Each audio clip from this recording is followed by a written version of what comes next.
I really love it when they re-release a classic old toy line that I never got to have, like these real Ghostbuster figures from 1986. Of course, these are redos of the original figures. Pretty faithfully recreated here. We can kind of open these up, talk about these redos and the original line in one this way. I always had the Fright feature figures when I was a kid. That came out way later. Always wanted these originals in their TV cartoon colors with just the classic Proton packs included. So I finally get to add these to my retro collection. Just want to take a note of the carding that has pretty much everything recreated. There was a thing about who you're gonna call kind of getting removed just from maybe some of the copyright on the music.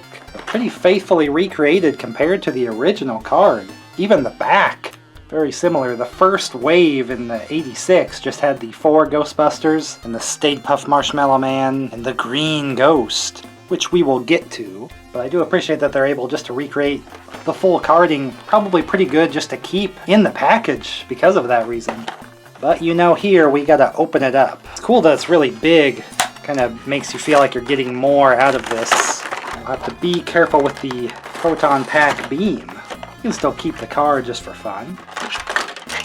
Wanted to start with Egon here, kind of my favorite from the cartoon. He's just going to be a 5 points articulation guy with the arms and legs and the head moving around. We got the Ghostbusters patch and a minimal paint just to represent the face. Very much like the original in his cartoon appearance with the kind of lighter blonde hair. We got the glasses kind of lowered down there. What was great here is that we do have the kind of classic looking Proton Pack just in all blue plastic, but it has a lot of the designs and such from the movie and the cartoon that way. A string, yellow string to have the cord up to the business end of the pack there. There's a little Ghostbusters symbol engraved on it. Of course that just has a peg.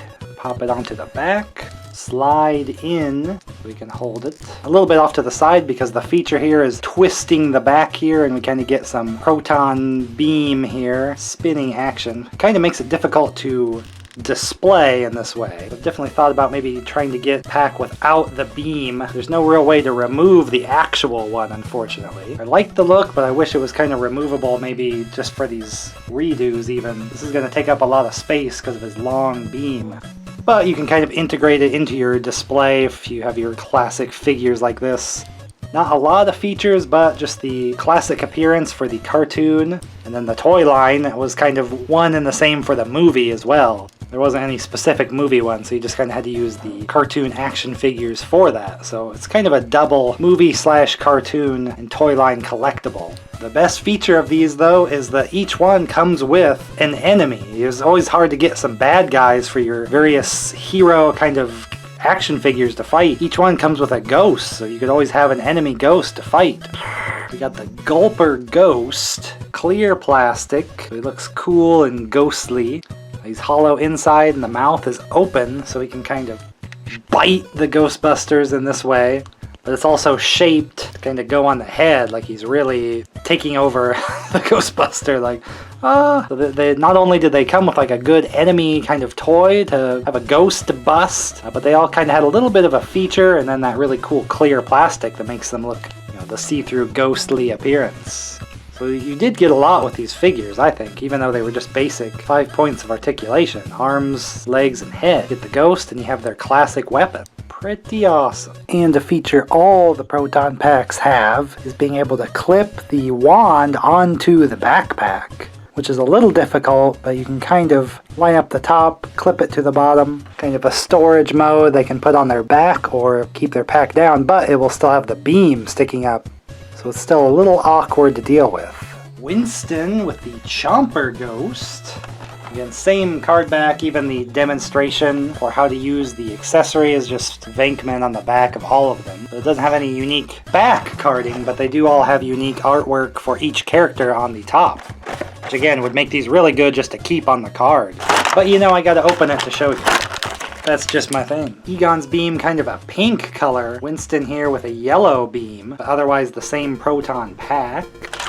Winston himself with his unique coloring jumpsuit from the cartoon. Got a good quality Ghostbuster logo. His kind of classic look there. He's gonna have the same articulation As all the rest, just the arms, legs, and head moving some. Legs can't really move back, but the arms go all the way around. He's got his Chomper ghost, which does have a little bit of cavity inside the body. I think this mouth was kind of the feature that you can probably clasp that over the arm. You're getting bit by the ghost. Chomp, I'll have to bust him. Same feature to hold the proton pack and bust his little ghost. It was just great that they all came with a ghost, so you could kind of, even if you never end up getting maybe another ghost toy, each one came with a ghost. And he's kind of a cool design as well. Ray here with the Rapper ghost.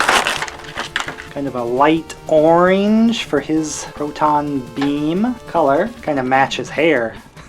They sort of modified all their hair color to make them kind of more different and stand out. Ray got a red head look there. Thick body, but he'll have the same motion as well. Can't wait till we get the Ecto-1 car. You can drive it around. Get subscribed for that one. But the unique aspect here, each one comes with its own ghost. The Rapper ghost with a big kind of prehensile tail.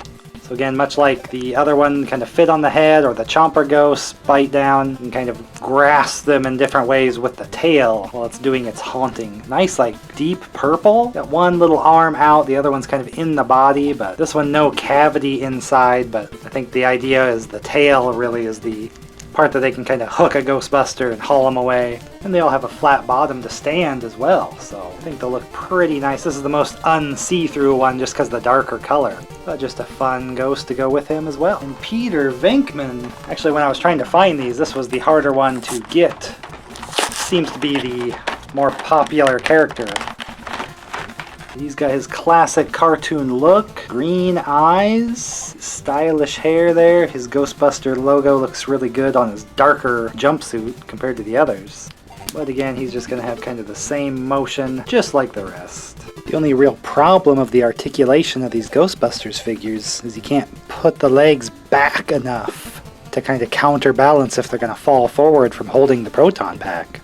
Legs can really only go forward and not lean the back too much. Green on the proton pack stream there. Again, this is kind of glued, so I suppose if you really wanted, you could probably crack it open, take out the beam, and make it easier to display, but probably going to damage it just because it is hard to do something like that. Separate the glue, and you can see that it's just hollow inside there holding the beam in place just because it's got a little bit thicker piece there in the middle. Probably would have been cooler if they just had a little missile or something like that, because then you could just remove the missile. But they went with the stream just to kind of represent, you know, in the cartoon and movie, shooting out that stream of energy. And he has a very nice blue grabber ghost, which again, kind of like the tail one. Maybe the arms are kind of the feature here, grabbing the Ghostbusters and hauling them away, front or back. I mean, he does have a good grip there. It's not loose or anything. Kind of look like they might slide out from the hands, but no hollow inside, just solid. They did have little ghosts like this in the cartoon, so I don't know if these are exact from episodes, but kind of the style of a lot of their multi-ghosts instead of the kind of the big boss-like ghosts that would take over episodes. So pretty awesome to finally have all four of the original real Ghostbusters from the cartoon and toy line this way. Again, it's a lot easier getting these than hunting down the originals in good shape. It's just awesome that they all come with a ghost, so you already have an enemy to play with right out of the box. So we'll definitely be opening up the Stay Puft Marshmallow Man and the Green Ghost from the same line of re-releases that were released the same time in the original line. Then we'll get to the Ecto-1 car as well. And I open lots of other retro action figures right here on this channel, 80s and 90s. So you might want to get subscribed to make sure you don't miss anything in the future. That way I can see you in the next video. I ain't scared of no video.